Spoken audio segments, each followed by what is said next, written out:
అది candidate to candidate Telugu Desam party మా జాతీయ అధ్యక్షులు వారు నిర్ణయిస్తారు. అది క్యాండిడేట్ టు క్యాండిడేట్ ఉంటుంది.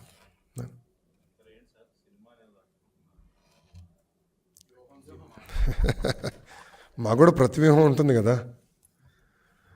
అంటే ఇదొక కొత్త ఫ్యాషన్గా మొదలైందండి.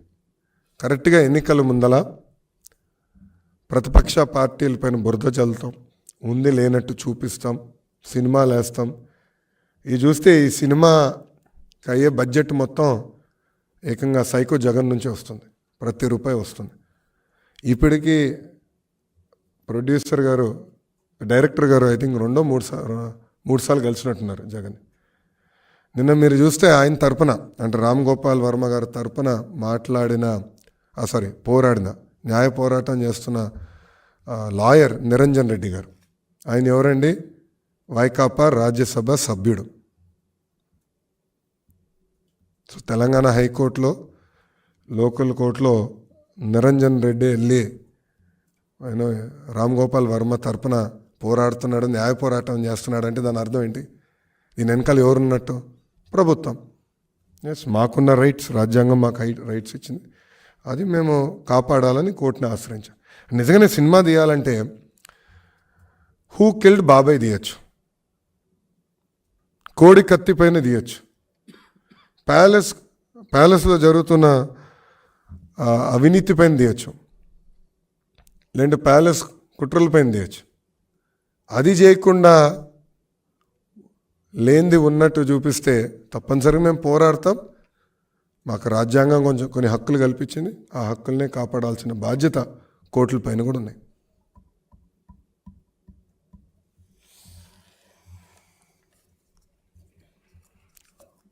ఏం క్వశ్చన్స్ లేవా?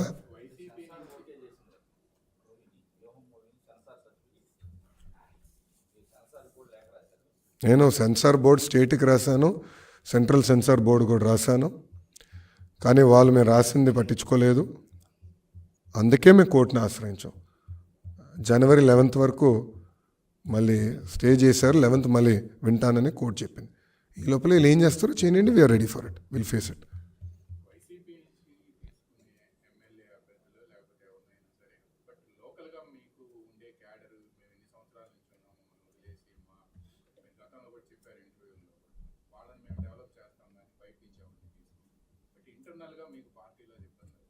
మేము ఎక్కడ తీసుకోలేదు కదండి.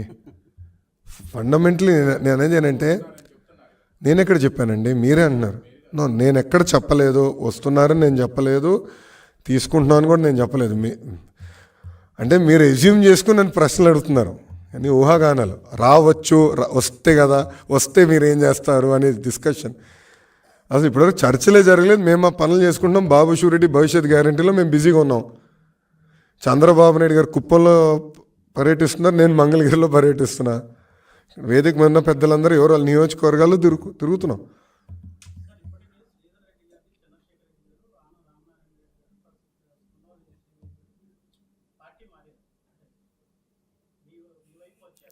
పార్టీలో చేరారు. ఎస్, దాంట్లో ఇన్ఛార్జిగా ఇచ్చింది ఒకరికి, వాళ్ళు పని చేసుకుంటున్నారు, వెళ్తారు, అక్కడ సమన్వయంతో పని చేసుకుంటున్నారు. There is no issue. కార్యకర్తలకు ఇబ్బంది లేదు, నాయకులకి ఇబ్బంది లేదు. అది క్లారిటీ. అది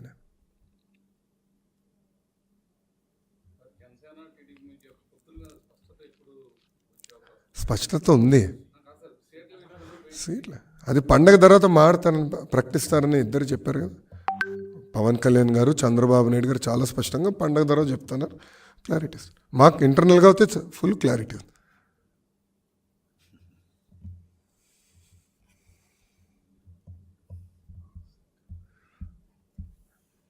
ఏమో టీవీ, నేను ఎన్టీవీ రాలేదు ఈరోజు. అది వచ్చాడు ఇద్దరు పక్కన.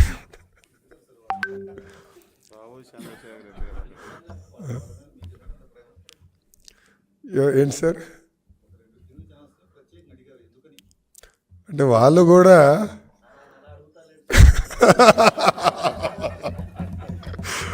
వద్దంటావా దానికైనా?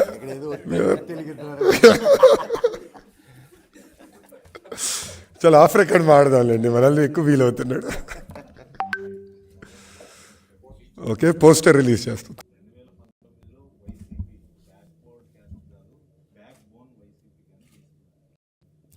అందుకే కదా బ్యాక్ బోన్ అనే కదా వాళ్ళు 10% స్థానిక సంస్థ ఎన్నికల్లో రిజర్వేషన్ తగ్గించారు.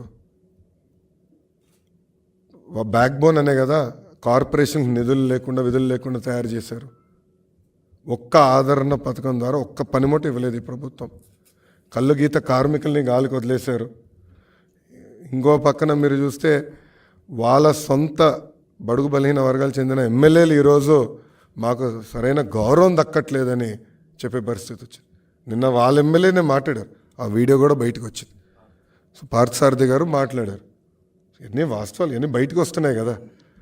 సో మాటలకి చేతలకి చాలా తేడా ఉంది ఈ ప్రభుత్వంలో. ఇది మీరే చూస్తున్నారు, ఇన్ని దాడులు జరిగినాయి. ఇప్పుడు 26,000 మంది బీసీల పైన దొంగ కేసులు పెట్టి ఇబ్బంది పెట్టింది ఈ ప్రభుత్వం. అంటే ఎంత అన్యాయం చూడండి. ఏకంగా బీసీ సోదరుల పైన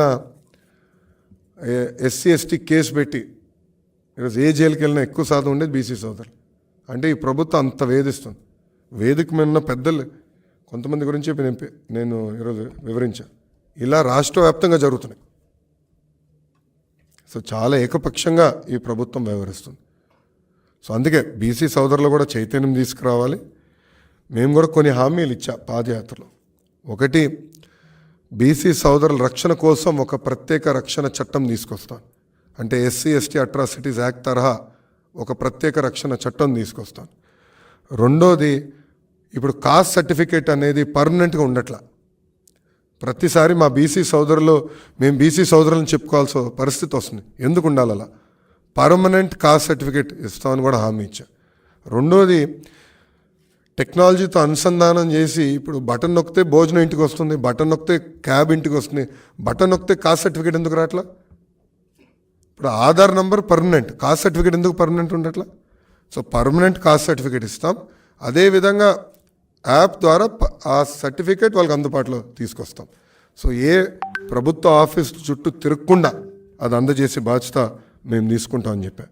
మూడోది, ఉపకులాల వారిగా దామాషా ప్రకారం ఉపకులాల వారిగా నిధులు కేటాయించి ఆ నిధులు స్వయం ఉపాధి ఆ కులాల్లో ఉన్న బీసీ సోదరులకి సంక్షేమం కోసమే ఖర్చు పెడతామని కూడా చెప్తాం జరిగింది.